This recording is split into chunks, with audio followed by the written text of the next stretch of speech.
ఆయన కాంగ్రెస్ పార్టీలో సీనియర్ నేత. 3 సార్లు ఎమ్మెల్యేగా పోటీ చేసి ఓడినా కూడా పార్టీనే నమ్ముకున్న నాయకుడు. తాజా ఎన్నికల్లో ఆ జిల్లాలో కాంగ్రెస్ గెలిచే మొదటి సీటు ఆయనదేనని చర్చ జరిగినా తీరా ఫలితాల టైంకి ఆ ఒక్కరే ఓడిపోయారు.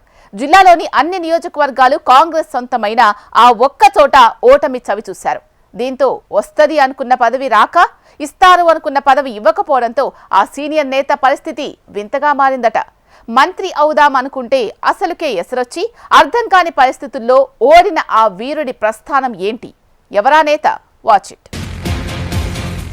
కాంగ్రెస్ పార్టీలో సీనియర్ నేత, 3 సార్లు ఎమ్మెల్యేగా పోటీ చేసిన ఓటమి. మొన్నటి ఎన్నికల్లో ఆ జిల్లాలో కాంగ్రెస్ గెలిచే మొదటి సీటు తనదే అనుకున్నారు. తీరా రిజల్ట్ టైంలో ఆయనొక్కరే ఓడిపోయారు. వస్తుంది అనుకున్న పదవి రాక, ఇస్తారనుకున్న పదవి ఇవ్వకపోవడంతో అయోమయంలో పడ్డ ఆ నేత ఆయనే పొదెం వీరయ్య. భద్రాచలం మాజీ ఎమ్మెల్యేగా, సీనియర్ కాంగ్రెస్ నాయకుడిగా పార్టీని నమ్ముకుని ఉన్న నేత.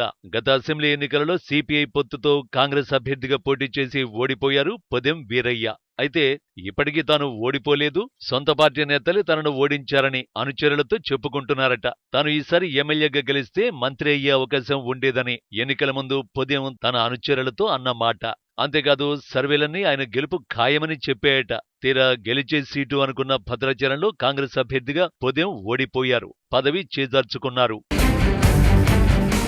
ఎన్నికల సమయంలో పొంగులేటి శ్రీనివాసరెడ్డితో పాటు పొదెం వీరయ్య ప్రత్యర్థి తెల్లం వెంకట్రావు కాంగ్రెస్ లోకి వచ్చారు. 2018 ఎన్నికల్లో తన ప్రత్యర్థి అయిన బీఆర్ఎస్ నేత వెంకట్రావు కాంగ్రెస్ పార్టీలోకి చేరడంతో ఇక తనకు ఎన్నికల్లో పోటీ లేదని భావించారు పొదెం వీరయ్య. కానీ డాక్టర్ వెంకట్రావు కాంగ్రెస్ పార్టీలో చేరిన నెల రోజుల్లోనే భద్రాచలం కాంగ్రెస్ టికెట్ అడిగారట. దానికి కాంగ్రెస్ అధిష్టానం ఒప్పుకోకపోవడంతో పినపాక లేదా ఇల్లందు టికెట్ అయినా ఇవ్వమని డాక్టర్ వెంకట్రావు కోరారట.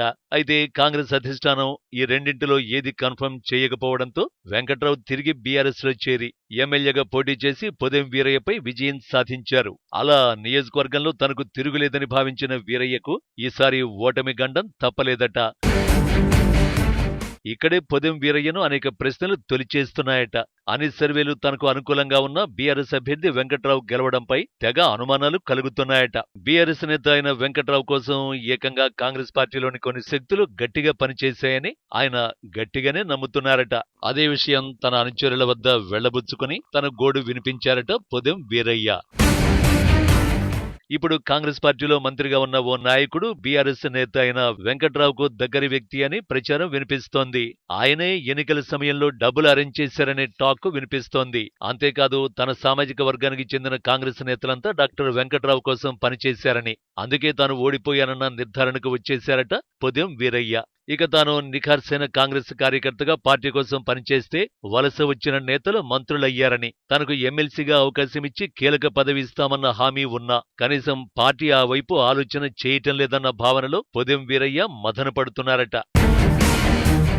అలా ఈసారైనా ఎమ్మెల్యేగా గెలిచి మంత్రి అవుదామనుకున్న ఆలోచనకు సొంత పార్టీ నేతలే గండి కొట్టారన్న భావనకు వచ్చారట పొదెం వీరయ్య. ఇక పార్టీ పరంగా తన పని తాను చేసుకుంటూ పోతుంటే జిల్లాలో మాత్రం ఓ మంత్రి ఎమ్మెల్యే డాక్టర్ తెల్లం వెంకట్రావుని అంతర్గతంగా ఎంకరేజ్ చేస్తున్నారని ఆరోపిస్తున్నారట వీరయ్య. దీంతో ఆ ఎమ్మెల్యే బీఆర్ఎస్ కోసం కాకుండా కాంగ్రెస్ కోసం అన్నట్లు పనిచేస్తున్నారన్న ప్రచారం సైతం ఉందట.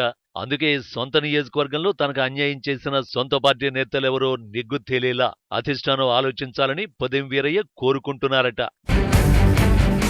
మొత్తానికి ఎమ్మెల్యేగా గెలిచి మంత్రి అవ్వాలనుకున్న వీరయ్యను కాంగ్రెస్ పార్టీలోని ఓ వర్గమే ఓడించి తన చుట్టూ గిరిగిస్తున్నారని మదనపడుతున్నారట. అలా మంత్రి అవుదామనుకుంటే అసలుకే ఎస్సురొచ్చి అర్థం కాని పరిస్థితుల్లో వీరుడి ప్రస్థానం ఉందంటున్నారు రాజకీయ విశ్లేషకులు. మరి ఏళ్లుగా నమ్ముకుని ఉన్న కాంగ్రెస్ పార్టీ వీరయ్యకు సముచిత స్థానం కల్పిస్తుందో లేదో చూడాలి.